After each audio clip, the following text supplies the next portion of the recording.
안녕하세요. 오늘 제가 여러분에게 드릴 이야기는 들을수록 마음이 무거워지는 이야기입니다. 평범하다고 생각했던 하루. 그날 아침 남편이 사라졌습니다. 아무 말도 남기지 않고 아무 흔적도 남기지 않고 그냥 그날 아침 평소처럼 집을 나간 뒤 돌아오지 않았습니다. 로또 당첨자처럼 한순간에 사라진 그 사람은 그냥 이 세상에서 지워진 것과 다름없었습니다. 남겨진 것은 빚이었고 아직 어린 아들이었고 이제 이 모든 것을 혼자 감당해야 한다는 사실이었습니다. 그 순간부터 단 하루도 제대로 편하게 잠을 자지 못했습니다. 오늘 저는 이 엄마의 이야기를 처음부터 끝까지 함께 들어보고 함께 그 마음을 여는 시간을 가지려고 합니다. 제가 이 이야기를 듣는 순간 마음이 많이 무거워졌습니다. 여러분도 아마 그럴 것입니다. 만약 지금 주변에 비슷한 상황을 겪고 계신 분이 계시다면 오늘 이 영상을 끝까지 보세요. 여러분의 마음도 그리고 주변 누구의 마음도 이 영상이 조금이라도 위로가 되는 시간이 될 것입니다. 잠깐 영상을 보기 전에 한 가지만 부탁드려도 될까요? 아직 구독하지 않으신 분이라면 지금 이 순간 구독 버튼을 한 번만 눌러주세요. 그리고 영상을 보고 마음이 움직이셨다면 좋아요 하나만 눌러주세요. 이제 본 이야기를 시작하겠습니다. 남편이 사라진 후 엄마는 처음에는 단순히 연락이 안 되는 것이라고 생각했습니다. 아마 일이 바빠서 아마 연락을 못 받는 상황이어서 그런 자기 위안을 하루 이틀 그리고 일주일 동안 반복했습니다. 그런데 일주일이 지나도 2주일이 지나도 남편은 돌아오지 않았습니다. 경찰에도 신고하고 주변을 찾아보고 아는 사람들에게 연락도 해보았습니다. 그런데 남편은 그냥 사라진 사람이었습니다. 아무것도 남기지 않은 사람이었습니다.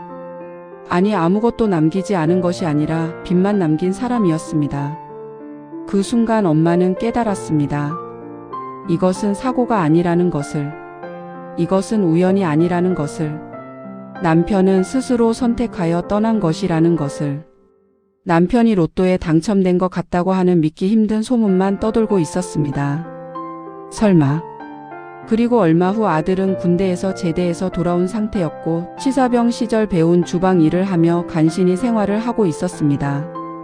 엄마는 아들에게 남편이 떠난 사실을 정확히 어떤 상황인지를 말해야 했습니다.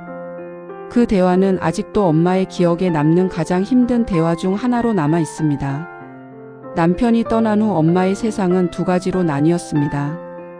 남편이 떠나기 전과 남편이 떠난 후, 그리고 남편이 떠난 후의 세상은 매일 아침마다 다시 다가오는 삶의 무게였습니다.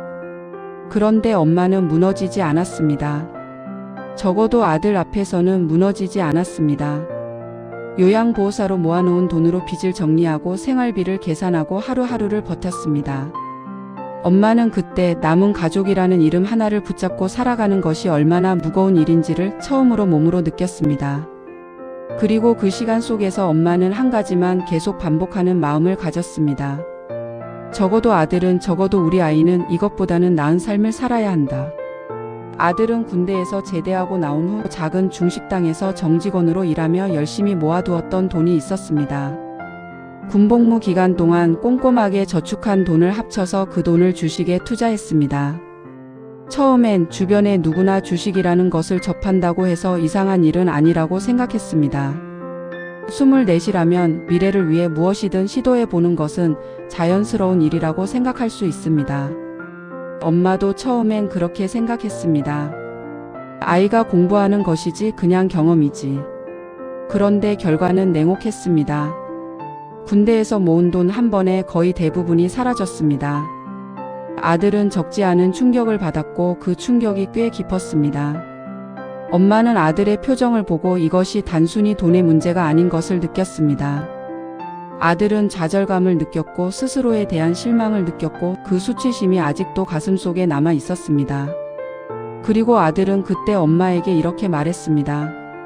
엄마, 다시는 주식 안 할게. 엄마는 그 말을 들었고 조용히 고개를 끄덕였습니다. 그리고 속으로는 그냥 그것이 전부라고 생각했습니다. 아이가 한번 실패하고 그리고 반성하고 다시 살아가는 것, 그것이라고. 그런데 엄마는 그때 아직 알지 못하는 것이 있었습니다. 아들의 마음속에 남은 것이 단순히 실망이었던 것이 아니라 그 실패를 되돌릴 수 있다는 생각을 하고 있었다는 것을. 몇 달이 지나면서 아들은 다시 주방 일을 하며 돈을 모으기 시작했습니다. 그리고 다시 한 번 더 주식에 매달렸습니다. 이번엔 더 신중하게, 이번엔 더 연구를 해서 라는 말을 했습니다. 그런데 결과는 다시 한번 손실이었습니다. 엄마는 그때 두 번째 충격을 받았습니다. 아이가 약속을 했는데 그 약속을 스스로 깼다는 것. 그리고 그 과정에서 아이 스스로에게도 아무것도 가르쳐 주지 못하고 있다는 것. 엄마는 그때 이것이 단순한 주식의 실패가 아니라 아이의 마음속 어딘가가 깊이 상처받은 것이라는 것을 느꼈습니다. 세 번째 충격은 이전과는 다른 차원의 것이었습니다. 아들은 이번엔 단순히 모은 돈만 투자한 것이 아니었습니다. 대출을 받았습니다. 5천만 원이라는 돈을 빌려서 투자했습니다. 엄마는 그 사실을 나중에 알게 되었습니다. 아이가 대출을 받을 때 엄마는 아무것도 모르고 있었습니다. 아이는 혼자 조용히 그리고 빠르게 그 일을 진행했습니다. 그리고 그 돈 5천만 원을 단 일주일 만에 전부 사라졌습니다. 총 손실액은 8천만 원입니다. 군대에서 모은 돈, 주방에서 벌은 돈, 그리고 빌린 돈까지.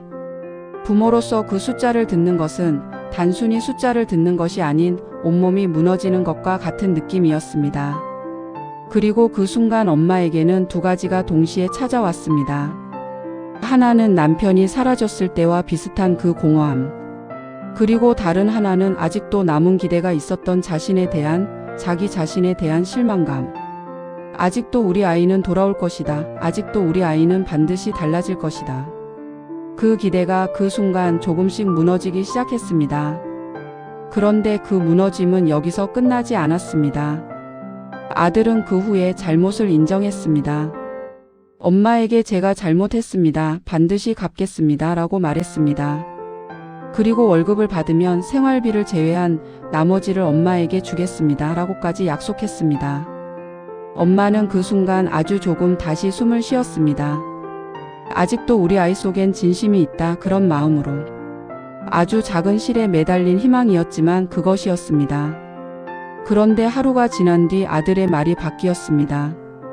엄마, 이번 한 번만 도와줘. 이번엔 괜찮아.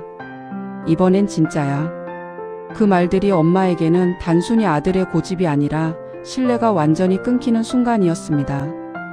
어제와 오늘이 이렇게까지 달라질 수 있는 것에 엄마는 그냥 어떤 말을 해야 할지도 모르는 순간에 빠진 것과 같았습니다. 그날은 엄마에게 아주 길고 긴 밤이었습니다. 아들과의 대화는 목소리가 높아졌고 그리고 아들은 화를 내고 집을 나갔습니다. 추운 날씨 속에서 옷 몇 벌만 챙기는 것을 엄마는 직접 봤습니다. 아들이 신발을 신고 문 쪽으로 향하는 순간 엄마는 불러세웠습니다. 야, 돌아와. 추운데 어디 간다고. 아들은 문을 열고 잠깐 멈췄습니다. 그리고 엄마는 그 순간 아들의 등을 보며 이런 생각을 했습니다. 돌아오라고 해야 할까? 아니면 그냥 보내야 할까? 돌아와라고 불렀지만 그 안에 조건이 있었습니다. 돈을 도와줄 수는 없어. 아들은 그 조건을 거부했습니다.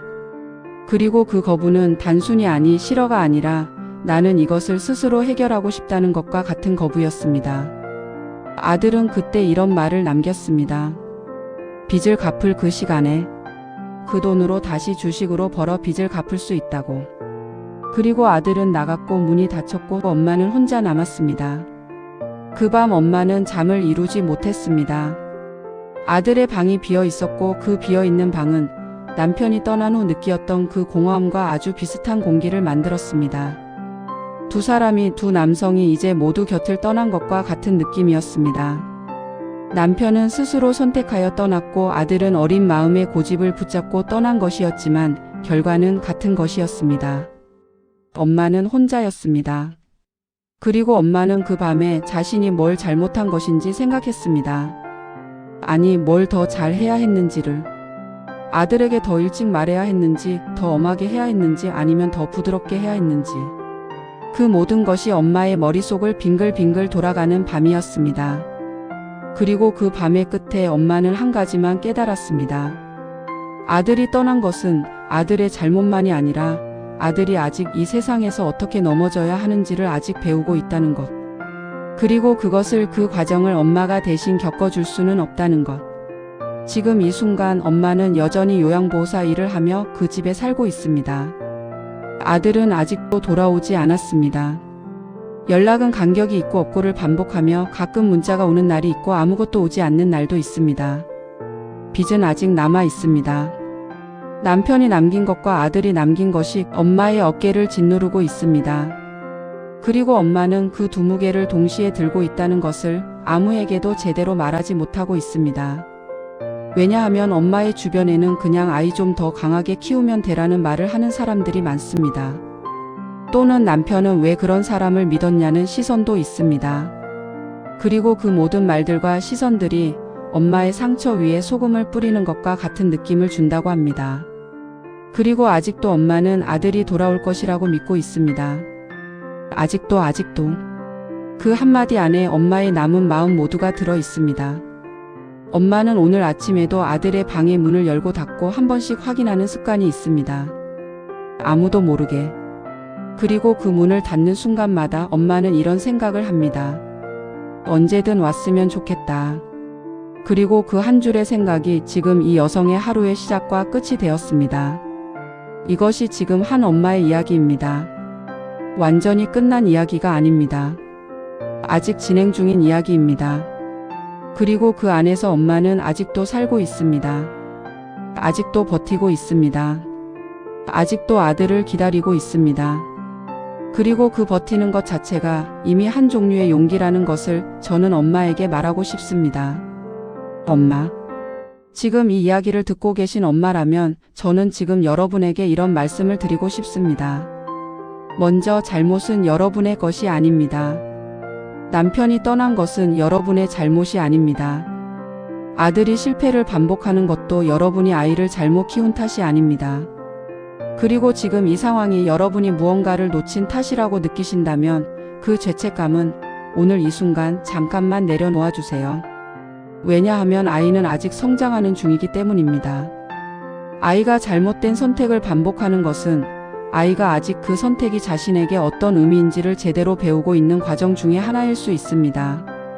그리고 그 과정은 엄마가 원하는 것보다 아주 길고 아주 고통스럽고 때로는 아주 무한하게 느껴질 수 있습니다. 그것은 아이의 문제도 그리고 여러분의 문제도 아닌 그냥 아이가 자기 스스로를 만드는 과정의 일부입니다. 그리고 두 번째로 아직도 기다리는 마음, 그것 자체가 여러분의 힘입니다. 아직도 아들이 돌아올 것이라고 믿는 그 마음. 그리고 아직도 아들의 방의 문을 열고 닫는 그 습관. 그 안에 들어있는 것은 단순히 기다림이 아니라 여러분의 사랑입니다. 그리고 그 사랑은 아직도 아이에게 닿고 있습니다. 아이가 지금 어디에 있든 무엇을 하고 있든 엄마의 그 마음은 아직도 아이에게 닿고 있습니다. 이것을 저는 확신합니다. 그리고 세 번째로 여러분도 돌봐야 할 사람입니다. 지금까지 여러분은 남편을 기다렸고 아들을 기다렸고 빚을 정리하고 하루하루를 버텼습니다. 그런데 그 안에서 여러분 자신은 어떤가요? 여러분 자신의 마음은 아직도 잘 있나요? 엄마라는 이름은 아주 강한 이름입니다. 그리고 그 강함은 아이를 위해, 가정을 위해 남은 것을 붙잡고 버티는 강함입니다. 그런데 그 강함 뒤에 아주 작은 공간 하나가 여러분 자신을 위한 공간이 있어야 합니다. 아주 작은 것이어도 됩니다. 오늘 아침 커피 한 잔을 천천히 마시는 것, 아무도 부르지 않는 시간 5분을 가지는 것, 아무에게도 말하지 못하는 마음을 그냥 혼자 흘려보내는 것. 그 아주 작은 것들이 여러분을 지켜드리는 것입니다. 그리고 마지막으로 이것만은 꼭 기억하세요. 여러분은 혼자가 아닙니다. 지금 이 영상을 보고 계신 여러분들 중에 지금 비슷한 마음을 가지고 있는 분이 반드시 있습니다. 아직도 무너지지 않고 버티는 분이 있고 아직도 기다리는 분이 있으며 아직도 아이를 믿는 분이 여러분 안에 있습니다. 그리고 그것은 여러분이 이 세상 어디서든 혼자가 아니라는 것을 의미합니다. 엄마. 오늘 하루도 조용히 천천히 그리고 자신을 위해서도 조금이라도 더 따뜻하게 보내주세요. 여러분은 충분히 잘하고 계십니다. 오늘 이 이야기까지 끝까지 들어주셨던 여러분 진심으로 감사드립니다. 이런 마음의 이야기를 앞으로도 계속 드리고 싶습니다. 구독, 좋아요, 알림까지 한 번만 더 부탁드려요. 그리고 주변에 오늘과 같은 마음을 가지고 계신 분이 있다면 이 영상을 공유해 주세요. 다음 영상에서도 여러분의 마음 곁에서 다시 만나요. 감사합니다.